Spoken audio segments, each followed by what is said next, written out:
Ibihe byiza nshuti bakunzi ba Viva Sport bijyanye naho muherereye ni bari mu gitondo mwaramutse mutene bari n'umugoroba mwiriwe mutene bari kumanywa kandi mugire umunsi mwiza marasuzwa na Jirisi ane kuri Viva Sport kandi subscribe kugira ngo mbere na mbere amakuru atandukanye y'imikino agezweho abashe kukugeraho kandi akugerereho igihe tugiye kwa tureba inkuru zitandukanye ziriwe zitrendinga kuri uyu wa kabiri by'umwihariko muri sport amakuru agiye atandukanye y'imikino aha kuri Viva ugiye kujya yakurikira buri mugoroba azajya kugeraho yiriwe atrendinga.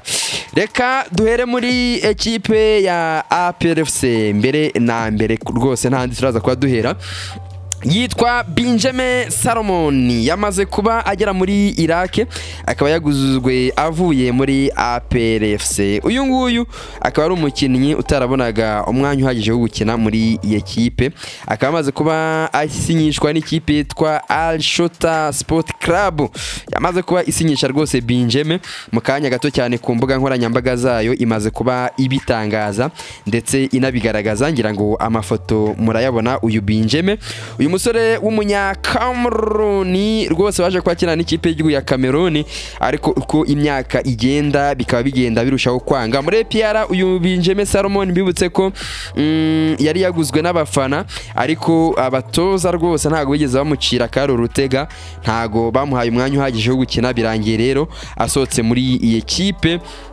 ya nyamukandagira mu kibuga kikarasa imitutu ubwo byumvikane ko muri axe equipe ya APRFC hagiye kuzajya hakora nige na Clement na Yunusu nundi wari wese bashobora kuza kumwungikanyaho Clement ubundi niwe ministre wa defense equipe ya APRFC Benjamin birangiye abwiye abakunzi b'ikipe ya APRFC ati au revoir ati mwarakoze rwose umwe utari tuvugana ikipe ya Al Shota Sport Club yamaze kuba imutangaza nk'umukinnyi wayo mushya Salomon Panga Benjamin umusore ukina nk'umudefenseur bibutse ko yari yageze muri APRFC mu ntangiriro z'uyu mwaka ariko imikino yakinnye rwose irabaze nubwo ngiye kurande rwanya navuga ko uyu Salomon Benjamin Banga atari umukinnyi mubi na gato si umukinnyi mubi na gato rwose yari umukinnyi mwiza ahubwo wenda ashobora kuba atarahuje n'umutoza kandi aba bakinnyi b'i Burayi bakinnyi bari ku rwego rw'i Burayi ahantu adashakwa ntabwo ahatinda ahita yikomereza akajya gushakira ahandi byandi bavuga ngo akanyoni katagurutse ntikamenya iyo bweze. Salomon Benjamin amaze kuba aguruka ubu ntabwo akiri umukinnyi w'ikipe ya APRFC. Hanyuma reka dusohoke muri APRFC gato twerekeze muri Rayon Sport gikundiro cy'abareyo isaro ry'Inyanza kuri nguye yamaze kuba imanuka ara mu karere ka Huye igiye gukina n'ikipe ya Yamagaju ku munsi w'ejo nibwo match izabiba ku isaha y'isa 9 amatora muri equipe arakomeje bari gutora umukinnyi witwaye neza cyane mu kwezi gushize bibutse ko ni igihembo gitangwa na Skol by'umwihariko ari giteye inkunga muri abo bakinnyi harimo Eritien Nzinga Ruvumbu hakabamo Serumogo ari hakabamo n'umunyezamu Ndiaye umunya Senegal kuri uyu munsi no kuri iyi saha witwa Ruvumbu Nzinga Eritien niwe uyoboye aya matora kuko ari imbere n'amajwi hafi 55 hanyuma Ndiaye agakurikiraho Serumogo agakurikiraho hanyuma mbabwire ko imyitozo ya nyuma yabaye cyangwa se Rayon Sport igera mu karere ka Huye yari yagiye idafite abakinnyi batandatu batazagaragara kuri uyu mukino harimo Gasongo Eric Ngendahimana Eric uyu nguyu afite ikibazo cy'imvune hanyuma hari hari Rudasingwa Prince uyu nguyu nawe yaravunitse hari Youssef Rabe uyu nguyu nawe ntabwo ameze neza cyane hamstring injury hanyuma hari Pascal uyu mpeti muto cyane Petit Messi nawe ntabwo yaje kuba aboneka hanyuma hari kandi nanone hari Majaliwa nawe ntabwo kuri iyi match araza kuba hari. Ibyo byatumye ikipe ya Rayon Sport imanukana abanyezamu bagera kuri batatu barimo Boneri, harimo Ndiaye,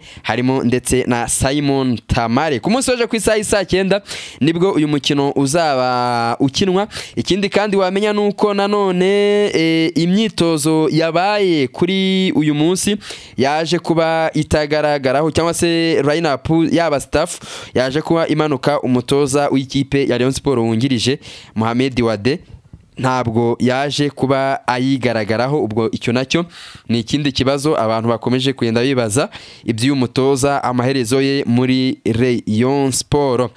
Reka amakuru yacu tuyakomereze mu Rwanda. Ikindi nkamenya nuko ikibazo ikintu gisigaye ni ikibazo cy'igihe gusa, ubundi stade Amahoro ikuzura ubundi igataho.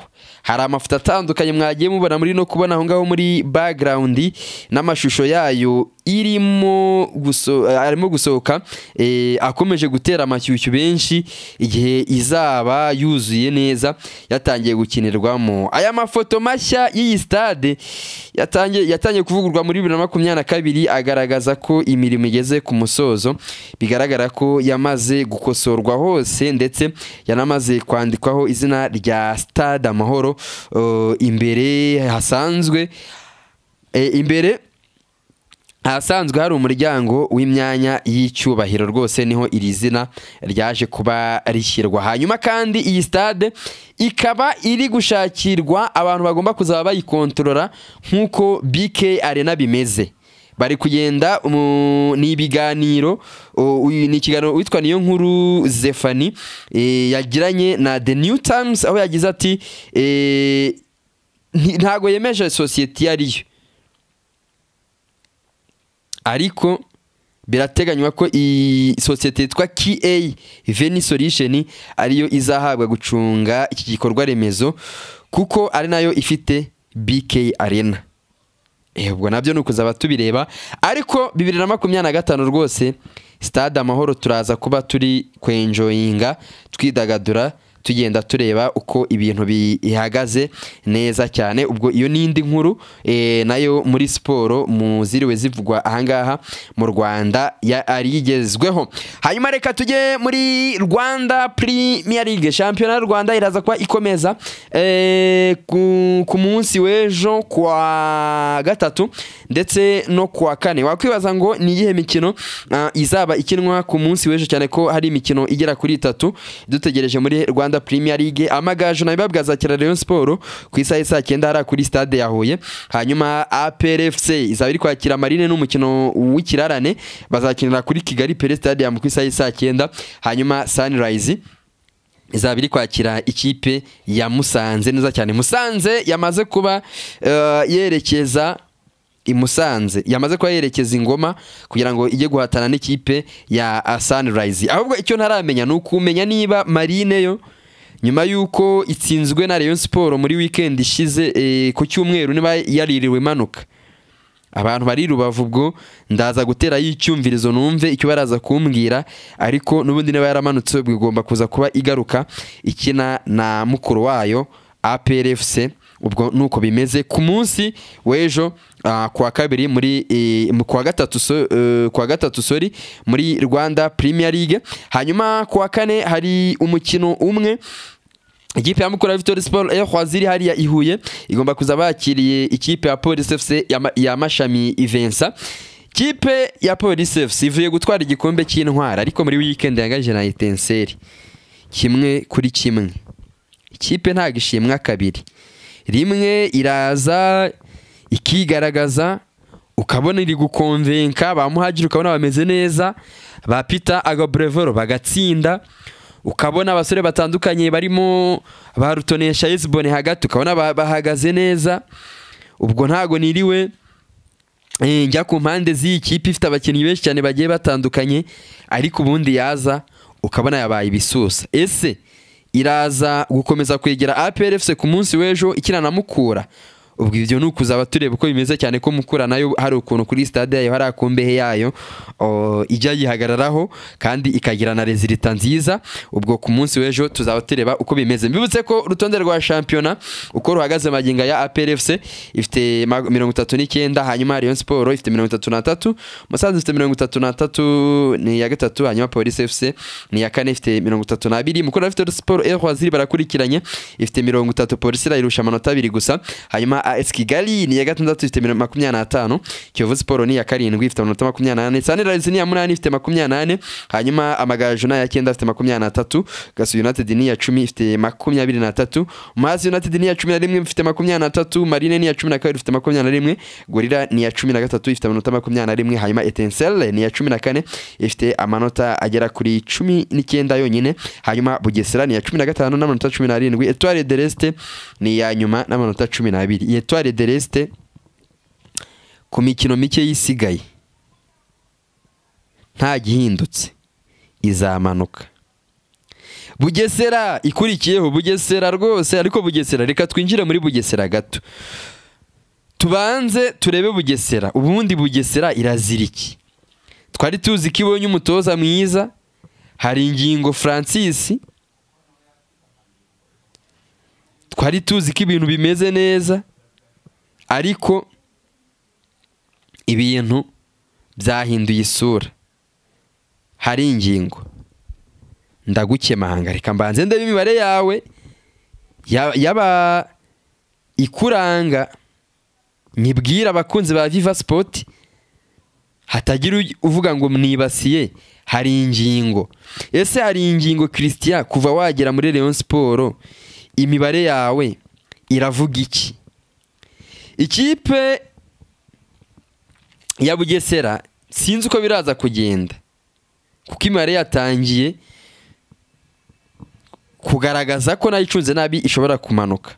Mu mikino ine iheruka ikipe yabonye amanota 2 gusa. Imagine imikino ine, ubwo nuvuga ko na amanota 12. Ikipe ya Bugesera ifitemo amanota 2, amanota 10 yose yaragiye. Yanganyije 2, itsindwa 2. Etincelle ifite 19, Bugesera ifite 17, Etoile 12. Hari ingingo Christian rwose, gerageza wikamate, wikubakube, wikunyakunye, urebe ko wavana ikipe ya Bugesera muri manga.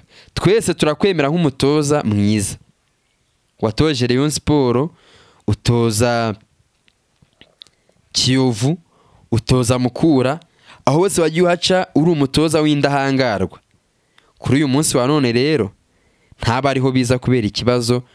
Bwana hari ingingo mutoza, rwana kuri ikipe ya Bugesera uyikure mu kantu. Iyo ngiyo yari Rwanda Premier League, shampiyona y'u Rwanda n'amakuru atandukanye ayerekeyeho. Ngira ngo ni nibyo ngibyo twaba tuyivuzeho line up. Ubwo indi mikino itandukanye, andi makipe mutumvishe azaba agaruka muri weekend. Iyi ngiyi ni Viva Sport, turi mu makuru atandukanye y'imikino yiriwe ari kuvugwa, ndetse no muri uyu mugoroba rwose araza kuba ari trends cyangwa se araza kuba ariyo ari kuganirwaho. Ubwo bijyanye naho uri rwose twizere ko uri gukomeza kugenda ugubwa neza cyane. Hanyuma reka tuve mu Rwanda gato cyane, twihute tugane ku mugabane w'Uburayi, turebe uko biraza kuba byifashe mu bikombe by'ibihugu bitandukanye, cyane ko ari byo biraza kuza kuba bikinwa kuri uyu mugoroba. Shampiyona zimwe zirakomeza mu cyumweru gitaha ku munsi nk'uyu, ubwo tuzaba dufite UEFA Champions League hariya i Burayi, ariko mu Bwongereza baraza kuba bakina FA Cup. Umuntu yacamo akareba match zisa n'izikomakomeye. Southampton na Watford niyo match hari isa naho ikomeye. Hanyuma muri Espagne Copa del Rey, Mallorca na Real Sociedad barakina. Mu Budage DFB Pokal, ikipe ya Bayer Leverkusen n'ikipe ya VfB Stuttgart baraza kuba bakina. Hanyuma Coupe de France, ikipe ya Sochaux n'ikipe ya Rennes barigaragaza.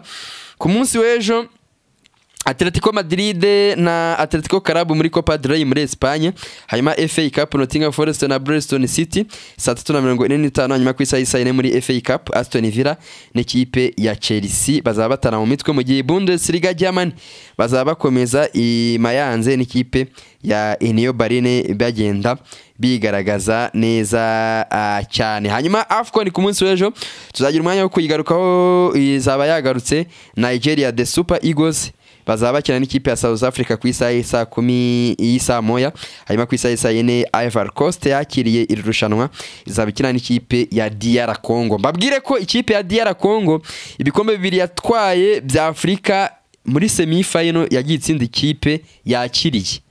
Ibikombe bibiri yatwaye bya Afrika, ikipe yabaga yakiriye icyo gikombe bahuriye muri kimwe cya kabiri, Kongo yayikuragamo ikagera finali ikagitwara.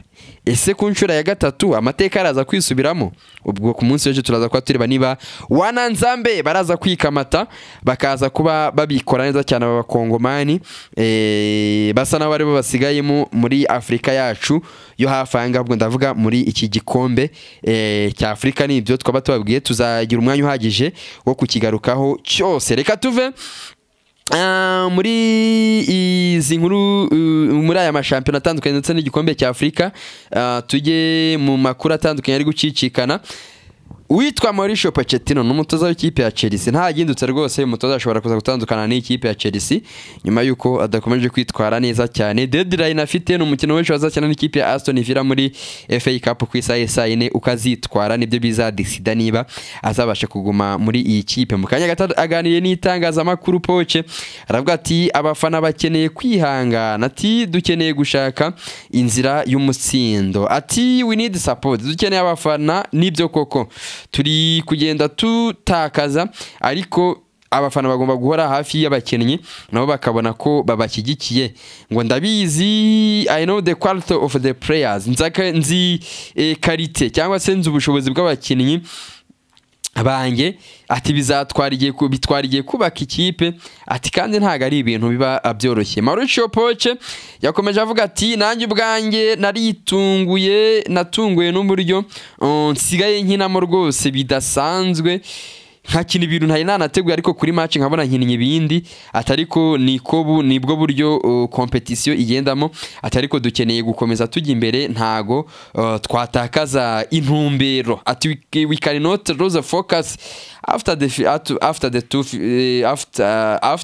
two defeats, ati nyuma yo gutsindwa kabiri ntago none tugiye guta duti intumbero ngo twibagirwe aho twaganaga. Ayo ni amagambo ya Mauricio Poche ubwo yari ari muri press conference ya mbere yuko bakina umukino ku munsi w'ejo n'ikipe ya Aston Villa, kandi bikaba bikomeje kuvugwa ko uyu Mauricio Pochettino ashobora kwirukanwa ku mirimo yo gutoza ikipe ya Chelsea. Hanyuma yitwa Thomas Munier, uyu nguyu diruye ikaba ibiteganijwe ko araza kubasinyira ikipe Trabzonspor yari muri Turukiya, amasezerano akaba amaze kuba agenda akorwa kabisa. Ikipe ya Borussia Dortmund yamubikiye umushahara cyangwa se amafaranga yo kumuhemba y'ukwezi ko y'umwaka wose arahari, bityo bikazatuma agenda asohoka muri iyi kipe nta kibazo na kimwe igihari.